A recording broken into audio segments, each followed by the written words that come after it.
Sir ఇప్పుడు హోమియోపతికి మిగిలిన వైద్య విధానాలకి ఏంటి వ్యత్యాసం? హోమియోపతి అనేది రోగ కారణానికి మందండి. మిగతా వైద్యాల్లో రోగాలకు మందులు ఉన్నాయి. రోగానికి మందులు ఇస్తే పరిపూర్ణమైన నివారణ అయితే జరగదు, తాత్కాలిక ఉపశాంతి జరుగుతుందేమో. అది కూడా వయసులో ఉన్నప్పుడైతే జరుగుతుంది, రెసిస్టెన్స్ పవర్ ఎక్కువ ఉంటుంది కాబట్టి. గోల్డెన్ డేస్ వచ్చేటప్పటికి దాంట్లో కూడా అంత మంచి రిజల్ట్ రాదు. ఆ ఇబ్బంది మళ్ళీ రికరెంట్ అవుతుంది, తిరిగి పునరుద్ధరింపబడుతుంది.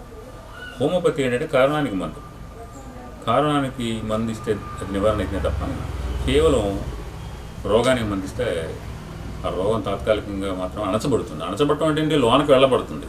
దాని యొక్క ఇంపాక్ట్ బయటికి ప్రొడ్యూస్ అవుతుంది, అది బయటకు వస్తుంది సైడ్ ఎఫెక్ట్ రూపేణ. అది మనం సమాజంలో చూస్తూనే ఉన్నాం. సరే, దాని విషయానికి అంటే ఏంటి మీరు కారణం ఏంటి అంటే, ఏదైనా విత్తనం భూమిలో ఉండి చెట్టుని దాన్ని కింద నుంచి ప్రకోపింపజేసి పైకి దాన్ని అందించగలుగుతుంది.